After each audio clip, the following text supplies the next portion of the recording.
warahmatullahi wabarakatuh.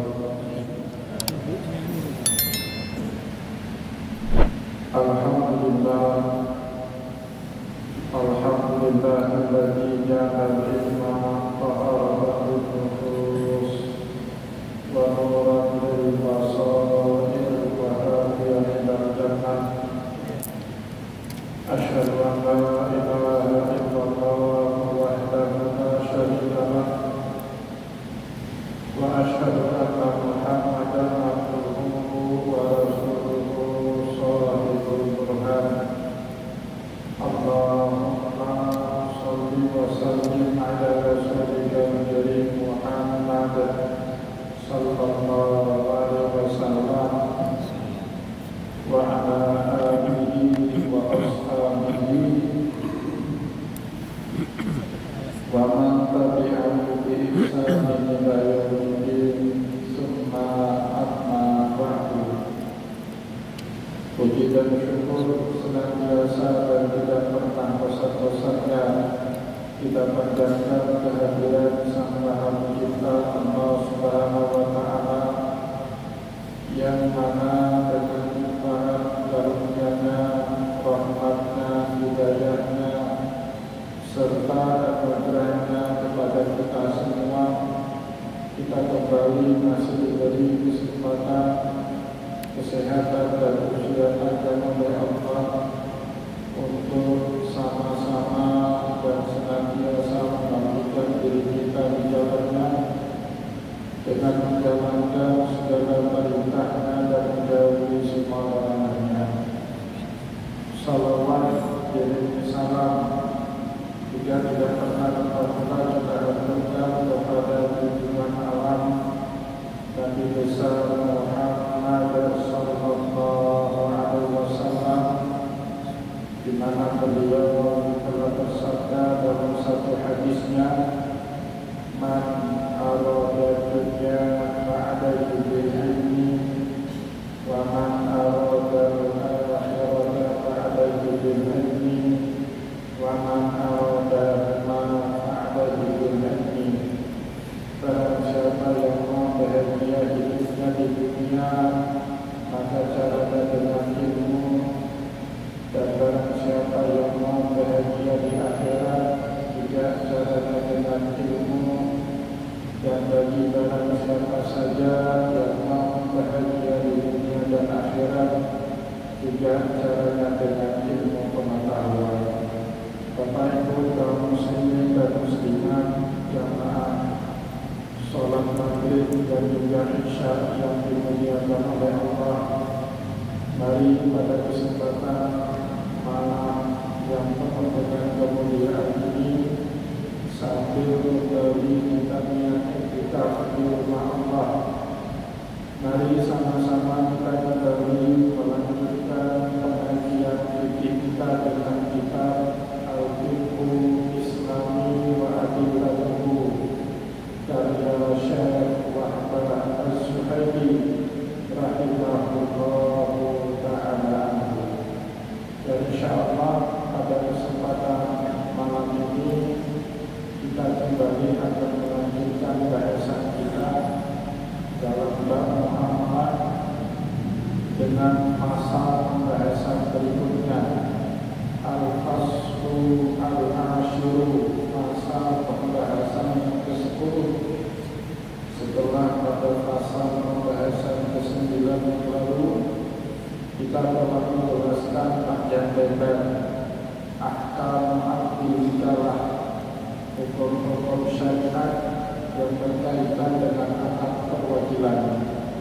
Dan insyaallah mulai pada malam ini dan malam-malam seterusnya kita akan masuk ke dalam pembahasan muamalah berikutnya, Al-Faslu Al-Ashir, pembahasan dalam pasal yang ke-10, Al-Kafalatu, makna daripada akad kafalah.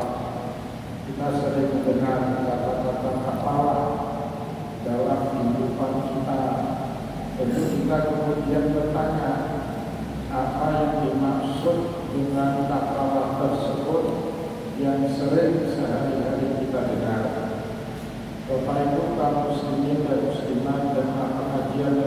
dimuliakan oleh Allah, Syekh Muhammad Al-Zuhairi membuka pembahasan pasal ke-10 yang berkaitan dengan ahkam kafalah, hukum-hukum syariat yang berkaitan dengan kafalah, dengan menjelaskan kepada kita al-kafalatu wal-iwalatu wal-rahmu yang kudul istisari membahasnya tidakkan. Jadi menurut Syekh Muhammad Zuhairi ada 3 istilah dalam fikih muamalah. Yang pertama namanya kafalah, yang kedua namanya iwalah, dan yang ketiga namanya al-rahmu. Kafalah itu sering disebut dengan bahasa sederhana personal warranty, garansi pribadi yang diberikan seseorang kepada orang lain berkaitan dengan hutang-hutang. Bapak itu ada seseorang teman mau minjam duit ke orang lain, tapi orang lain ini tidak kenal sama calon krediturnya ini, yang kenal kita. Maka kita Bapak itu memperkenalkan calon kreditur ini kepada kreditur dengan jaminannya kita. Itu disebut dalam fikih muamalah kafalah. Sedikit menceritakan pengalaman pribadi saya. Maunya pas kali tadi ada petinggi Pak Aceh sholat di sini, Pak Fasulita jamaah kita, tapi tadi saya lihat beliau sudah pulang.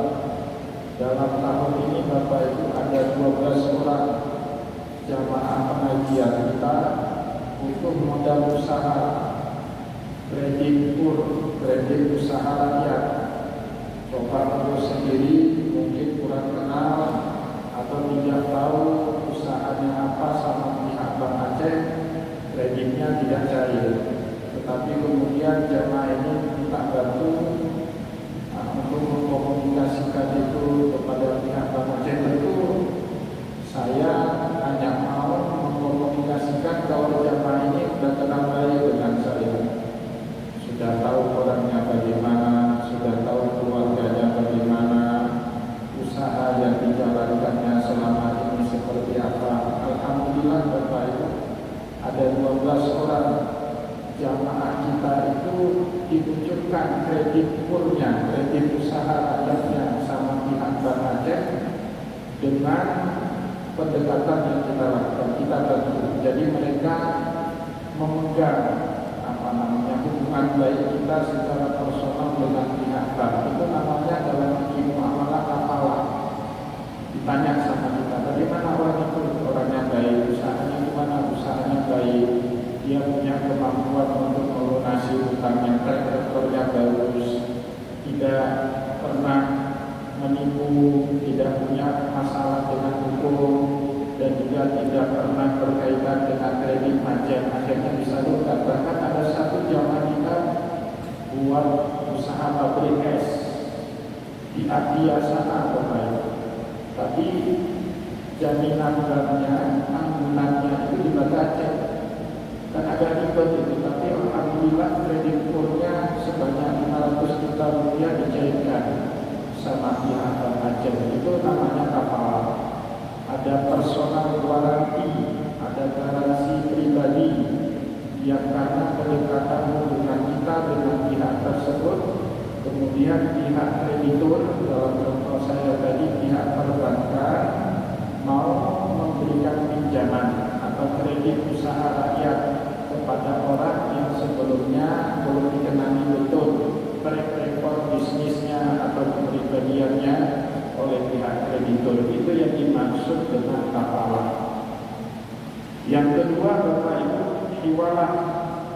Iwalah ini over kredit, pengalihan hutang dari satu orang ke orang lain yang kita minta bantu untuk melunasi atau membantu hutang kita. Itu namanya iwalah. Kita punya hutang sama kreditur sebanyak 1 juta rupiah, tapi kita Dan kita juga pernah memberi pinjaman kepada orang lain sebesar jumlah yang sama 1 juta rupiah.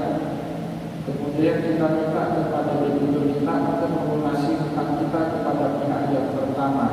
Itu namanya iwalah over kredit. Dan yang terakhir Allah gadai hutang-hutang kadang-kadang tidak ada pegangan. Kita gadaikan barang kita, sawah kah, mobil kah, atau rumah kah, atau emas kah. Kemudian dengan gadai barang itu kita mengambil sejumlah uang sesuai dengan yang kita butuhkan dan yang disepakati dengan pihak al-murtahin, pemberi gadai. Dan itu disebut dalam bahasa syariat dengan ar-rahim. Allah Subhanahu wa taala mengizinkan gadai di dalam Al-Qur'an.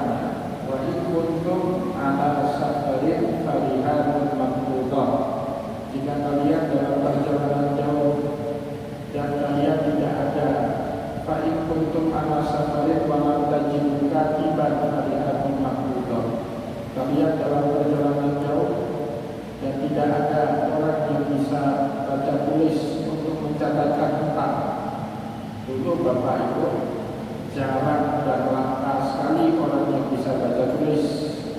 Padahal di dalam firman sebelumnya Allah Subhanahu wa taala meminta semua hutang kita itu baiknya ditulis, punya catatannya.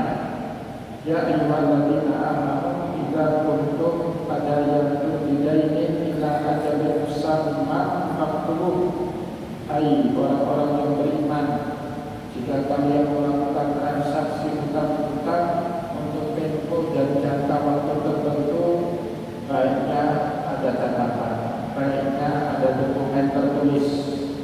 Di zaman dahulu yang pintar baca tulis itu terbatas sekali jumlah orangnya. Maka solusi yang diberikan sama Allah di dalam Al-Quran, kalau kita dalam perjalanan jauh kehabisan uang, kehabisan bekal, kita perlu pinjam uang sama orang lain, tapi tidak ada garansi, tidak ada pegangan orang lain itu kita bisa melunasi hutangnya. Maka solusi dari Allah di dalam Al-Quran, baiknya kita jangan pakai akad hutang-hutang, tapi baiknya kita pada saat itu menggunakan akad gadai. Gimana akad gadai? Kita berikan barang kepada orang itu, kemudian kita minta dia menyerahkan sejumlah uang dengan garansi barang yang baru saja kita serahkan. Itulah maksud dari firman Allah di dalam ayat tadi, wa in kuntum ala safarin. Jika kalian dalam perjalanan jauh dari kampung halaman kamu, dan orang di tempat perantauan kita itu tidak mengenal siapa kita, walau tajidu katiban, dan tidak ada orang yang pintar baca tulis untuk mencatatkan hutang. Kata Allah di dalam ayat tadi, farihanun maqbudah. Baiknya jangan kalian melakukan transaksi hutang-hutang, tapi baiknya sebagai-gantinya farihanun maqbudah, gadai barang yang kalian punya untuk dapat memperoleh uang yang kalian butuhkan. Bapak Ibu kaum muslimin dan muslimat jamaah pengajian yang dimuliakan oleh Allah, baik kafalah personal guaranti ataupun hiwalah over kredit atau atau pegadaian. Kata Syekh Al-Bazuli, dia uqudul istifaqi, satu akad yang menjamin kepada pihak kedua kalau hutang-hutangnya akan baik-baik saja, karena ada pihak yang menjaminkan hutang pihak yang lain. Nah, itu disebut dengan hukum al-istisaqi, akad yang tujuannya memberi kepastian, memberi jaminan kepada kreditur kalau hutang-hutang dari pihak debitur itu ada yang menjamin, baik secara kafalah atau personal guarantee, atau dengan cara kafalah, over hutang atau over kredit, atau dengan cara arwah, ada barang yang kita jaminkan ke pihak kreditur sehingga barangnya itu atau hutang-hutang itu ada kepastian dalam pelunasan hutang-hutang tersebut. Bapak Ibu muslimin dan muslimat jamaah pengajian yang dimuliakan oleh Allah, itu makna kafalah dalam fikih muamalah. Sehingga nanti ada makna kafalah dalam sosial Islam, itu beda lagi. Ya, maka selanjutnya Syekh Wahbah Az-Zuhaili menjelaskan kepada kita perlu diberikan batasan-batasan terhadap objek kajian ini, wa asma'ul kafalah, dan itu berkaitan dengan nama kafalah yang digunakan dalam banyak sinonim atau dalam banyak konsep di dalam Islam secara umum. Syekh Wahbah Az-Zuhaili selanjutnya menjelaskan juga kepada kita al-kafalatu laha asma'ul wa hiya, kafalah itu punya sinonim yang banyak. Maknanya sama, dikit-dikit kalau ada beda. Yang pertama kafalatun, yang kedua imanatun, yang ketiga bamanatun, yang keempat siamatun. Itu maknanya sama semua Bapak. Personal warati, jaminan pribadi kepada pihak kreditur. Kalau pihak debitur akan melunasi utangnya, yang jamin kita. Itu makna dari kafalah. Kadang-kadang juga dia disebut dengan kata imalah, kadang-kadang dia disebut dengan kata komanah, dan yang terakhir disebut dengan kata si'amah. Ya, tetapi Imam Mawardi, salah seorang ulama besar dalam mazhab Syafi'i, jadi salah satu kitab yang paling populer dari Imam Mawardi itu Bapak Ibu Ahkam Sultaniyah, hukum pemerintahan dan kekuasaan, itu paling populer. Tapi Imam Mawardi juga punya kitab fikih tebal, 12 jilid. Kitab fikihnya namanya Al-Hawil Kabir, salah satu kitab rujukan di dalam fikih Syafi'i. Kata Imam Mawardi, min kibari Syafi'iyati, salah seorang pembesar dari ulama mazhab Syafi'i, ghaira anak fajaro, atau ada kebiasaan dalam masyarakat biasanya memilah-milah penggunaan satu kata dengan kata yang lain, walaupun tadi kita menyebut kafalah itu banyak sinonimnya, tapi dalam penggunaan sehari-hari antara satu dengan yang lain punya indikasi makna yang berbeda. Beliau mengatakan di an-nadhamina musta'malun fil amwal. Dhamin atau jaminan biasanya digunakan dalam transaksi keuangan. Jaminan itu kan dibutuhkan dalam transaksi keuangan. Kita tidak butuh jaminan di luar transaksi keuangan. Kalau nggak ada uang di situ, kita nggak butuh jaminan, Bapak Ibu. Sekolah anak nggak butuh jaminan, nggak perlu ada penjamin, nggak ada, harus ada garansi bank. Tapi kalau Bapak Ibu mau buka bisnis, pinjam duit ke bank dalam jumlah yang besar 1, 2, 3 miliar, harus ada jaminan. Maka disebutlah al-dhamin musta'malun fil amwal. Jaminan biasanya kaitannya dengan harta benda yang kita miliki.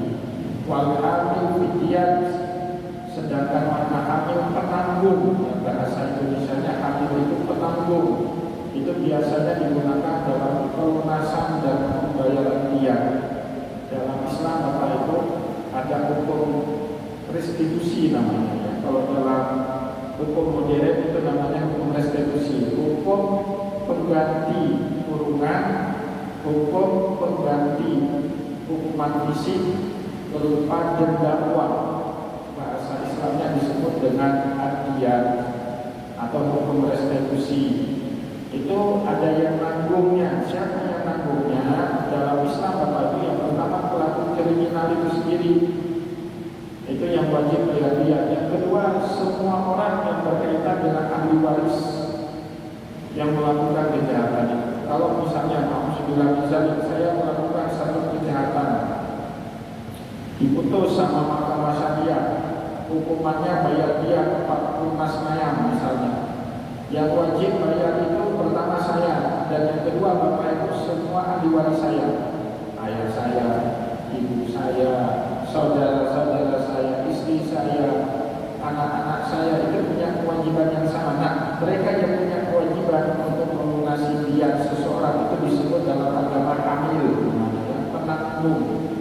kurban untuk melunasi diat seseorang. Sama dengan diat Bapak Ibu kafarah.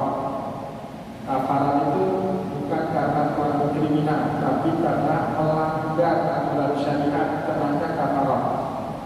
Kalau Bapak Ibu melakukan kriminal, bunuh orang, dimaafin sama keluarga korban, maka wajib bayar hukum restitusi, namanya hukum diat.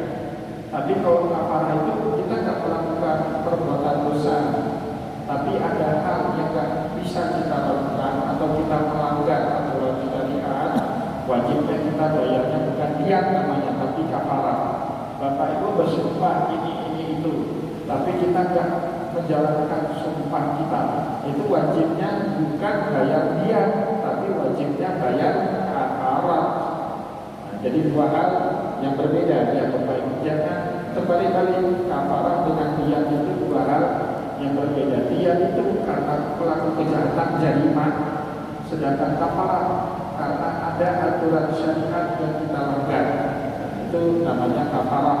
Contohnya kafarah sumpah. Bapak Ibu sumpah ini itu kemudian melanggar itu sumpah, wajibnya bayar kafarah. La yu'akhidukum Allahu bil-lagwi fi aymanikum walakin yu'akhidukum bima aqadtumul ayman fakafaratuhu it'amu asyarati masakin. Bagi yang melanggar sumpah, kafaratnya beri makan 10 orang fakir miskin. Min awsati ma tutimuna ahlikum, dari makanan standar masyarakat yang mengenyangkan. Itu kafarat. Satu lagi Bapak Ibu yang mirip-mirip namanya fidyah.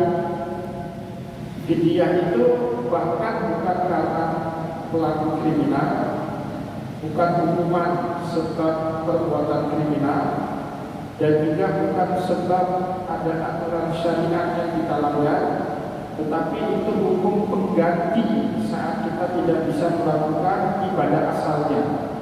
Contoh, Bapak Ibu wajibnya puasa di bulan suci Ramadan, tapi Allah mengizinkan bagi orang tertentu untuk tidak berpuasa. Siapa itu? Wa'ala ladina yutiqunahu, bagi orang yang tidak lagi sanggup untuk berpuasa. Sebabnya dia, kata para ulama, syekhun kabir, sepuh usia, atau para muslim, penyakit yang menahun, atau walidatul ahmal, perempuan yang hamil 9 bulan kemudian menyusui 2 tahun, 3 tahun lamanya. Tak boleh bagi dia 3 kelompok ini tidak berpuasa. Tetapi sebagai gantinya kata Allah, wa 'alal ladzina yutiqunahu fidyatun ta'amun miskin. Bagi orang yang tidak lagi sanggup berpuasa, maka boleh bagi dia untuk membayarkan fidyahnya. Nah, Bapak Ibu, tolong itu jangan terbalik-balik. Saya mau bayar kafarat Pak Ustaz. Ada syariat apa yang Bapak langgar? Nggak ada, saya langgar apa-apa. Cuman yang saya nggak sanggup puasa. Lah itu bukan kafarat. Itu namanya fidyah. Ya. Saya mau bayar fidyah Pak Ustaz. Kenapa? Karena kemarin waktu di sumpah jabatan ada hal-hal yang saya langgar dari sumpah jabatan. Wah, itu bukan fidyah, itu namanya kafarat. Nah, jadi beda dia dengan kafarat dan juga beda dengan fidyah. 2-3 hal itu beda. Dan cara mengelolanya juga beda-beda. Dendanya kan beda. Kalau fidyah itu setengah kilo beras tiap hari. 2 hari 1 kilo. Berarti kalau 30 hari tidak puasa, wajibnya cuma 15 kilo Bapak Ibu. Kita bayar, ya kan? Kalau kafarat sumpah misalnya 10 orang fakir miskin kasih makan, dia tergantung kriminal apa yang kita lakukan. Kalau bunuh orang, qatlul amdin, bunuh orang dengan sengaja, hukumnya qisas, tapi dimaafkan sama keluarga korban, maka bayar diatnya 100 ekor unta. 1 ekor unta Bapak Ibu lebih kurang 70 juta sekarang. Berarti kalau 100 ekor berapa? 7 miliar. 7 miliar. Itu dia berat sekali.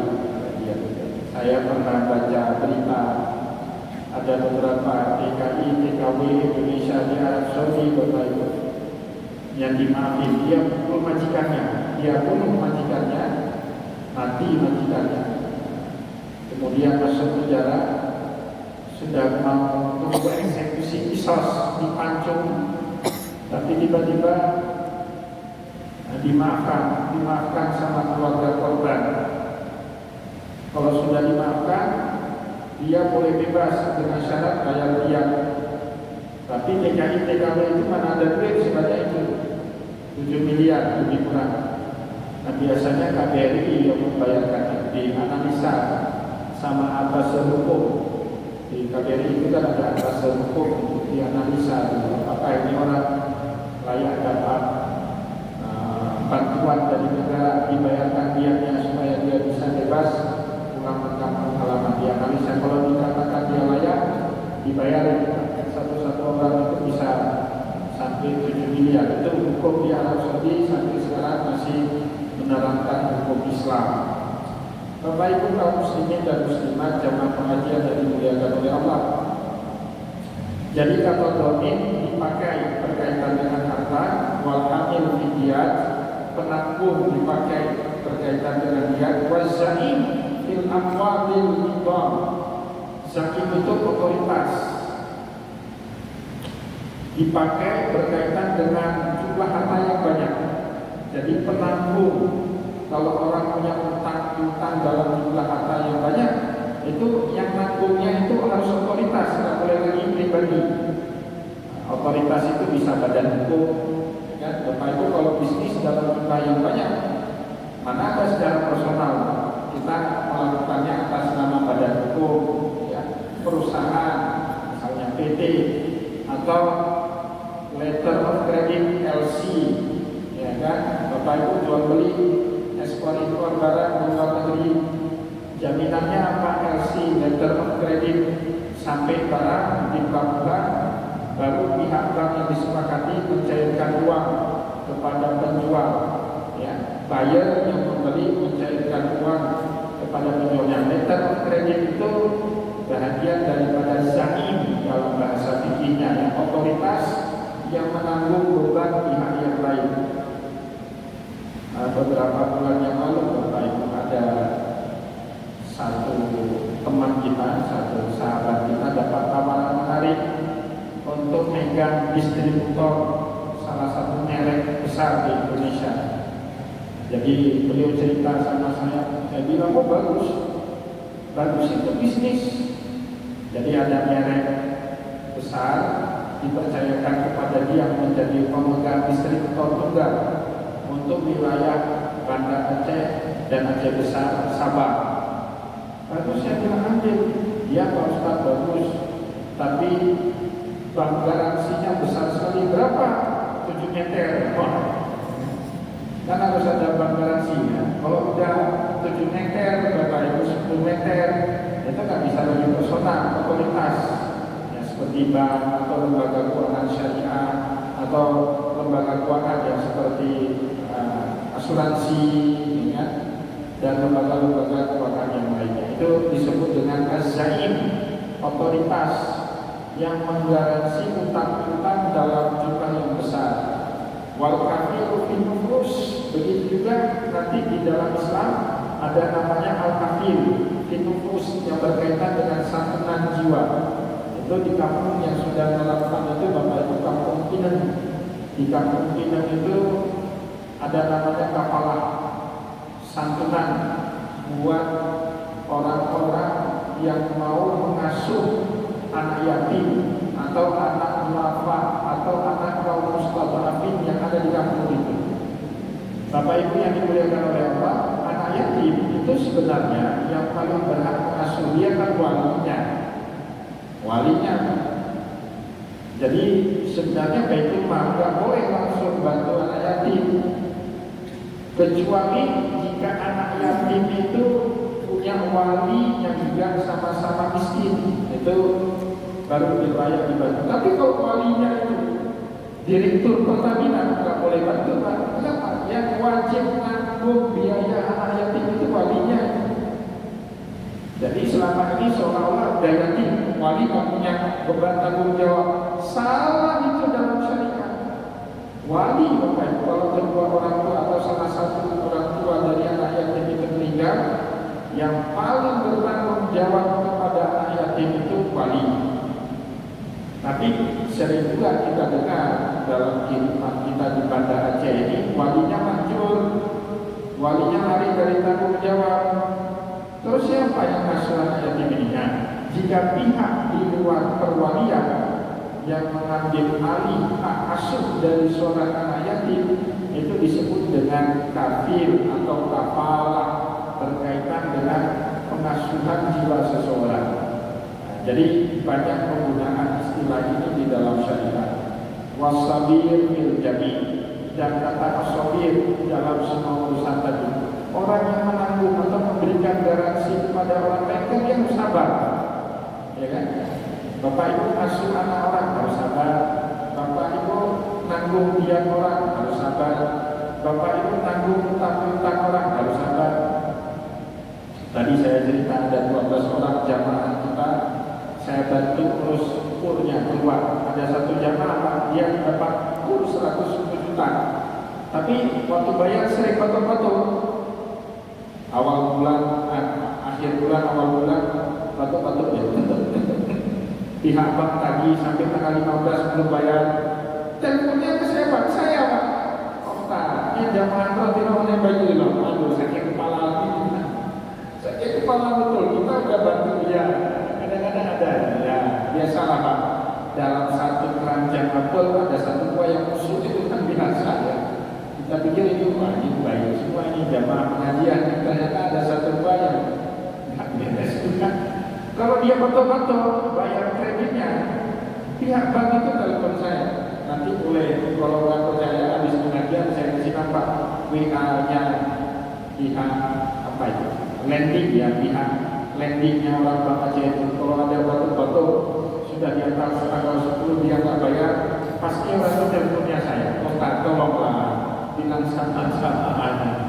Aduh, gimana ini bilangnya kan? Akhirnya kalau ketemu di pengajian saya bilang, Pak, tolong Pak bayar itu kan yang dibayar. Gitu, itu namanya kafalah personal guarantee ya.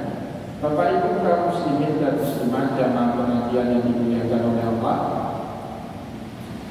Sebelum Syekh Muhammad Az-Zuhaili menjelaskan makna kafalah baik secara lughatan atau syar'an, secara bahasa ataupun secara istilah syar'a, terlebih dahulu beliau menjelaskan kepada kita beberapa dalil yang mewajibkan, yang membolehkan transaksi kafalah dalam akad muamalah kita. Yang pertama firman Allah, amal kita qauluhu ta'ala. Yang pertama firman Allah di dalam Al-Quran, tepatnya surat Yusuf ayat 72. Allah Subhanahu wa taala berfirman di dalam ayat itu, qalu naqidu su'al maliki wa liman ja'a bihi hibdu ba'irin wa ala bihi zaid. Jadi cerita tentang Nabi Yusuf Bapak. Singkat cerita ya, sebelum kita terjemahkan arti ayat ini, karena ayat ini berkaitan dengan ayat-ayat sebelumnya. Nabi Yusuf kan setelah berpisah dengan saudara-saudaranya ketemu kembali. Celakanya saudara-saudaranya Yusuf tidak lagi mengenali kalau pejabat di Mesir itu namanya Yusuf, saudara kandung mereka sendiri. Tapi Yusuf masih kenal mereka. Nah, Yusuf kemudian cari cara untuk menahan adik si ibunya. Yusuf itu punya adik kandung saya si ibu, karena Nabi Yakub itu punya 4 istri. Istri pertamanya Sayyidah Rahel namanya, punya anak pertama Yusuf, punya anak kedua namanya Bunyamin, saudara saya si ibu dengan Nabi Yusuf. Yusuf dekat betul dengan Bunyamin ini, karena rindunya dengan Bunyamin belum selesai dan saudara-saudara Yusuf ini sudah siap balik ke negeri Madian. Akhirnya Yusuf buat strategi bagaimana cara menahan adiknya supaya tidak balik ke kampung halaman. Yusuf kan menteri, Bapak, menteri keuangan di Mesir pada saat itu. Akhirnya Yusuf punya strategi, ambillah propertinya raja, barang yang paling dicintai sama raja. Ternyata raja Mesir di zaman itu hobinya koleksi gelas. Nah, itu namanya Su'a al-Malik. Su'a al-Malik itu gelasnya raja, cawannya raja itu yang terbuat dari emas. Nah, itu diambil sama Yusuf, ditaruh di tas adiknya. Nah, ditaruh di tas adiknya. Qul ya ayyuhas sarikun. Kemudian disuruh pengawalnya Yusuf teriak, kalian, balik kalian yang curi cawannya raja yang terbuat dari emas. Saudara-saudaranya Yusuf kan menyangkal, enggak, kami enggak curi. Mereka enggak tahu kalau cawan itu sengaja ditaruh sama Yusuf di dalam tas adiknya, karena hukum di zaman itu, Bapak Ibu, kalau fama jazaa'uhu in kuntum shadiqin, kalau jazaa'uhu ma wujida fi rahmihi fa huwa jazaa'u kadzalika najzil qaumal mujrimin. Balasannya apa kalau kami terbukti mencuri? Kalau jazaa'uhu ma wujida fi rahmihi fa huwa jazaa'u. Dulu Pak, siapapun yang mencuri, maka pencuri itu jadi budak dari orang yang barangnya dicuri. Nah, hukumannya gitu. Nah, akhirnya diperiksa lah, ternyata betul cawannya raja itu ada di dalam tas adiknya Yusuf. Qalu nafkidu Su'a al-Malik. Kami kehilangan cawannya raja. Waliman ja'a bihi. Siapa saja yang bisa menemukan cawan raja itu, waliman ja'a bihi, siapa saja yang bisa mengembalikan cawan raja ke kami, hindu ba'ilin, kami akan kasih hadiah sebanyak barang yang bisa dibawa sama seekor unta. Itu namanya hindu ba'irin. Kata Nabi Yusuf, wa ana bihi za'im. Saya yang menjamin akan membayar hadiah itu. Siapapun yang bisa dapat cawan raja. Wa ana bihi za'im. Saya yang nanggung, saya yang menjamin, saya yang akan bayar, saya yang akan melunasi. Yang penting bawa kemari siapapun yang bisa menemukan cawan raja. Akhirnya diperiksa, ternyata cawan raja itu ada di dalam tas adiknya Nabiullah Yusuf alaihissalam.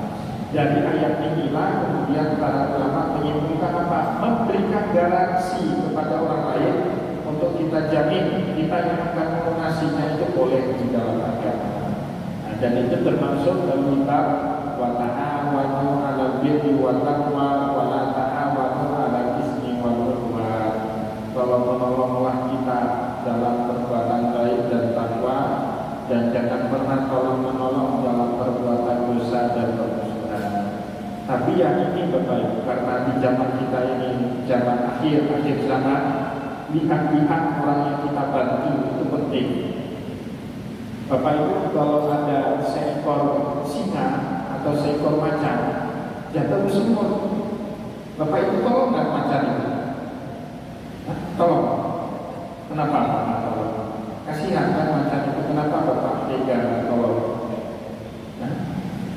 Habis kita tolong, kitanya yang digigit.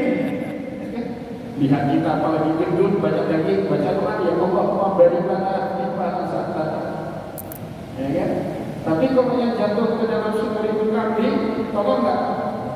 Atau kucing, tolong nggak? Insya Allah kita tolong. Kenapa? Dia nggak menggigit orang yang nolongnya.